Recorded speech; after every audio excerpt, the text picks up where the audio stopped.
Queensland rail lines are closed. There will be no trains today. Where's the train? Why is it late?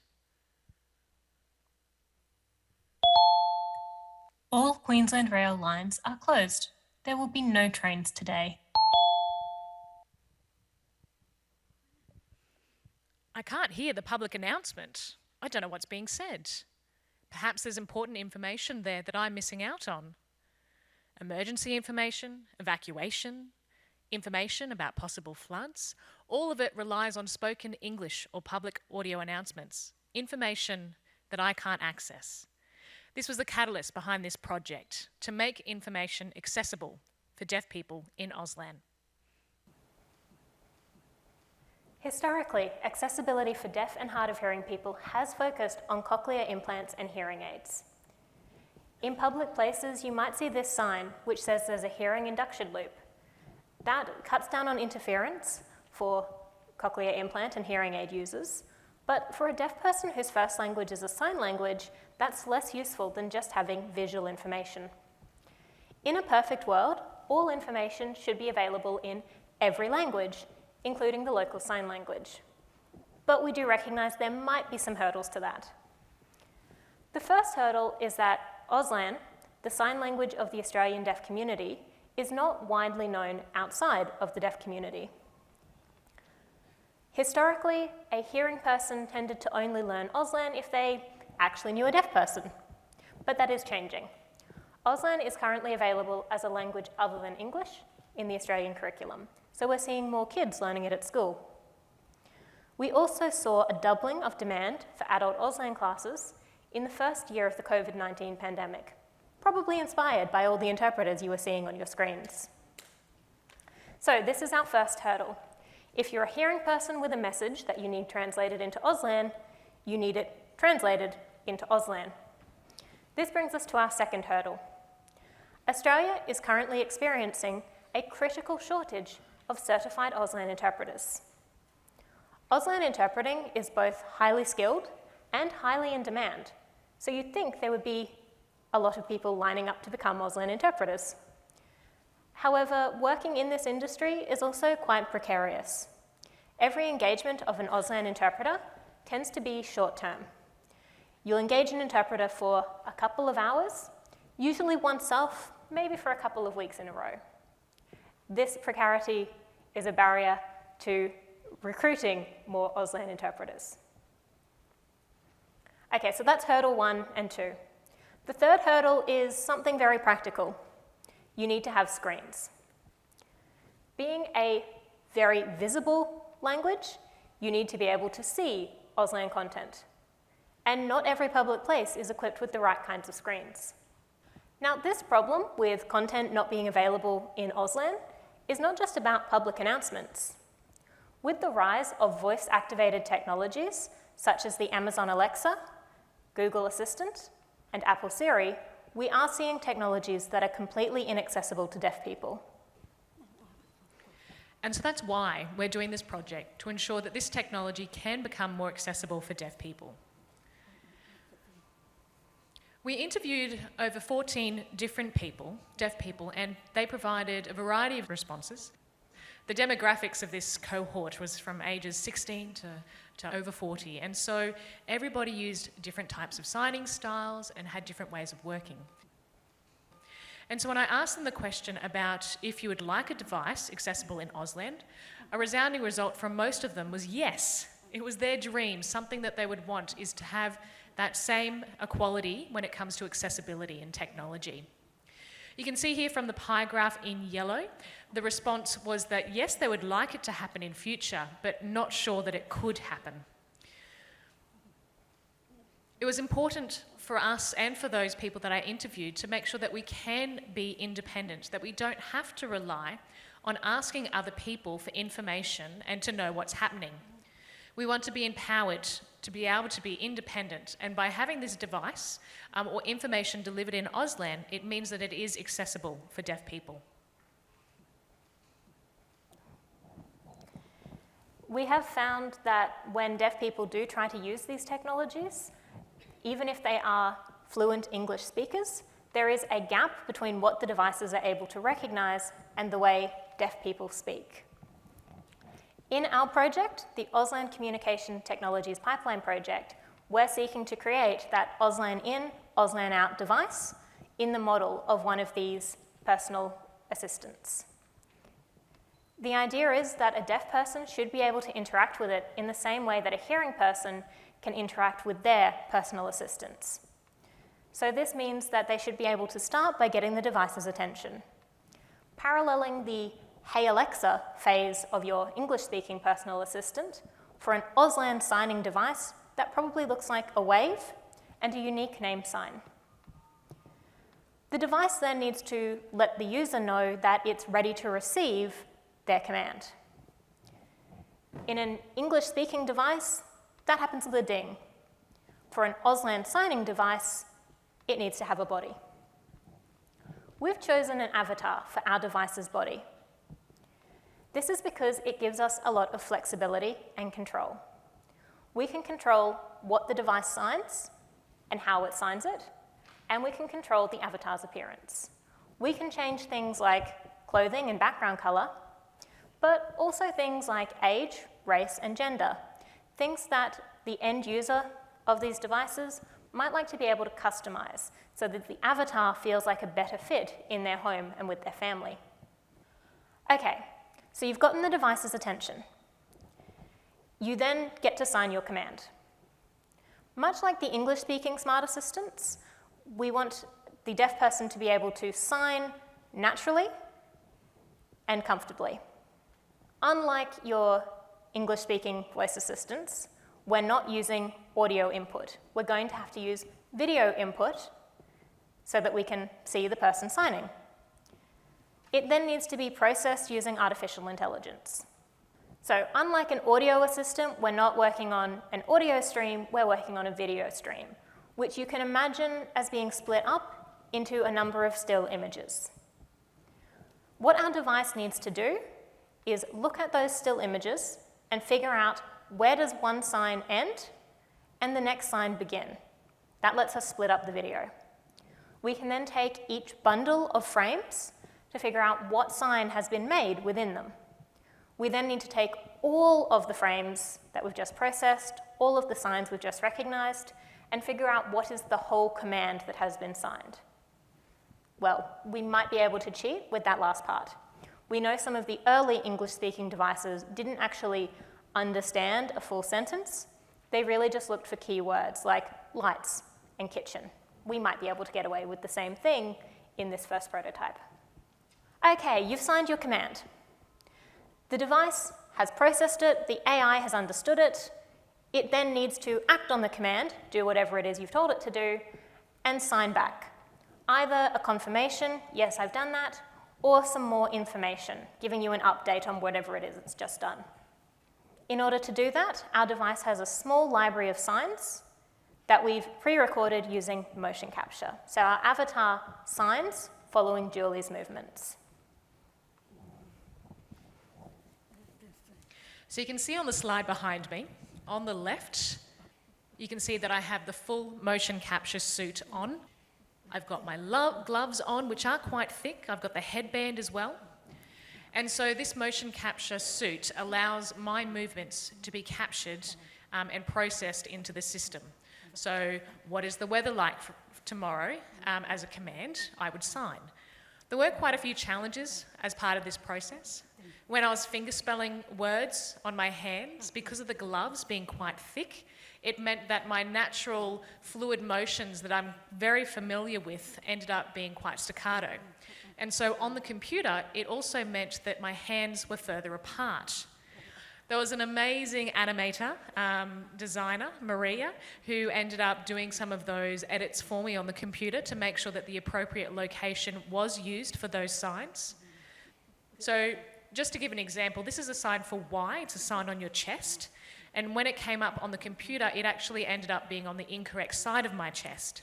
So we needed to make sure that all of those signs were captured appropriately, because all of that is part of the language. And it would also mean that when that information is signed to that device, that it can also be understood. You can see the other picture there up on the slide was better. The gloves were still a challenge, but over time we're definitely going to see some improvements there, and it was a learning curve for me to make sure that I could try and improve on how I signed those different things as well using that motion capture. Going into this project, we had a vague idea of what our end result would look like, because we can compare what we're doing to what English-speaking devices look like. But it's still a new device for a new audience. So we wanted to take a design approach that involves our end users throughout the design process to make sure we really understand their needs, expectations, and abilities when it comes to interacting with these technologies, and making sure that the technologies we create will be useful and actually get used by the community. These design approaches are called participatory design, or sometimes co-design, because your end users participate throughout the design process. Clever name. In an AI-heavy project like this one, it was particularly important that we have a participatory design approach to our data collection.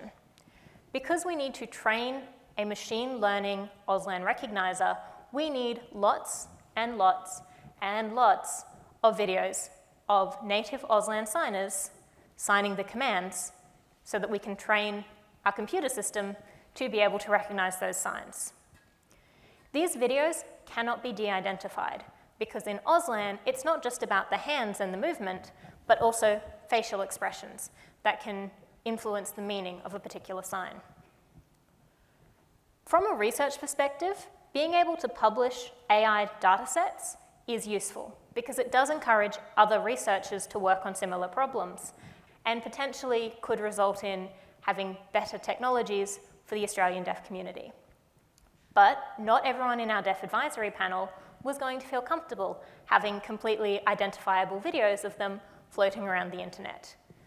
And that was something that we wanted to make sure we understood and respected. Working with our deaf advisory panel has been about more than just collecting data for training the AI systems. We have learned a lot from them about the technical requirements for this kind of device, but also about the linguistic and cultural concerns that it will need to address to be truly useful to the Australian deaf community. Talking about those linguistics and cultural concerns, it was quite important as part of this project. Auslan is its own language. It has its own grammar and structure, things that needed to be included, like facial expressions or location, all of that information being captured into the AI device, the computer. So, talking about signs as well and the different vocabulary, there are some variations throughout Australia through different dialects. So Queensland and New South Wales have similar dialects. We call it the Northern dialect. But Southern Australia, Melbourne, South Australia, and so forth actually use a Southern dialect. And then when you come to Western Australia, they also have their own dialect. Having said that, there are commonalities and common signs throughout Australia. But to give you an example, this is a sign for car in Queensland. If you imagine the wheel and your hands are on that wheel driving. But in Victoria, the sign that they use for car is this. So that in itself actually means coffee in Queensland. So there are those different dialects. And so we needed to think about those considerations if we include all those different dialects within the system, or if we have to make a decision to remove some of those or not include it for now. And so we need to think about, well, how often is that signed? And if it is quite often, then trying to include it. So it was quite an extensive process there. Another concern through the process was also about hand shapes. The hand shapes are different when it comes to Auslan. The grammar, as I mentioned, is also different. So another thing that I want to talk about when it comes to the language is about formal and informal use of the language. So when we're signing every day, we are quite fluent, and whether or not a device would understand me if I was being so fluid and fast, the question there was if they would be able to understand me, or if I need to adjust my signing to be very clear in how I articulate that. So it does mean having to change how I sign to a device, which is similar to how you would use a personal assistive device anyway in voice recognition. If it doesn't understand you because you've spoken too quickly to it, it'll ask you to repeat it. So that'll be the similar case with Auslan we've found. We needed to think about how we signed it, and if it wasn't understood, think about how that command could be clearly signed in a way for that device to understand it. So when it came to Auslan, it is difficult, but we're also conscious that we want to be able to access that device in Auslan because not all deaf people are able to speak. There are a lot of advantages to having a personal assistant that is fluent in Auslan. But there are also a lot of challenges that would need to be solved before this could become a commercial device. Let's use the bedroom as an example. The bedroom is a really handy place to have a personal assistant. But if your personal assistant has a camera because it needs to see you signing, it could also see you naked or engaged in intimate activities. And members of our Deaf Advisory Panel have rightly told us that that would be a problem. So we would have to figure out, what does the device see? And once it's captured video data, what happens to that? Where does it get saved, processed, sent? And can anyone see it? There's other sensitive information that these types of devices can have. Credit cards, for example. It can be really handy for your device to know your credit card, so you can give a command like, order the groceries. But just because the device knows your credit card details doesn't mean you want other people to be able to order the groceries or other things. So there would need to be security to make sure that kids or visitors can't access that information and make big purchases. Okay, so we are in the third year of a 3-year project. By the end of our project, we expect to have a prototype which can recognize a subset of Auslan signs based on what our Deaf Advisory Panel have told us is most useful to them. It should also be able to respond with a subset of pre-recorded, sensible responses. So for example, if someone signs call mum, the device should recognize those signs, find mum in its internal phone book, launch a video call, and sign back calling mum now. This is obviously not the end of the road. To get a Auslan capable device that is as good as the current English-speaking devices probably is going to need more than a 3-year project. Something more like a 10-year project. But we do know, even at the end of the 10 years, we will probably not have a device that can solve the interpreter shortage. Being able to interpret between Auslan and English is, as I said, a highly skilled job. It involves not just changing between languages, but changing between language modalities and understanding the language needs of everyone involved in a conversation and meeting them. But just because a device is not perfect doesn't mean it's useless. If you think about the components of the device, well, something that can recognize even a few Auslan signs could be useful by itself as a tool for Auslan learners to practice with. Something that can take some English words and translate it into signs, well, that could be useful to make, say, parts of the internet more accessible to deaf people. And if you have a device in your home, your office, or your pocket which understands Auslan, that could help to make life a little bit easier and a little bit more accessible for Australia's deaf community.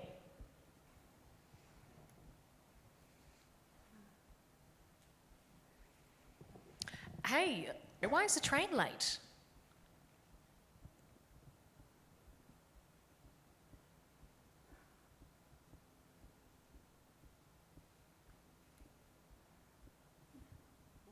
Yes, please. Thank you. That'll be an enormous help.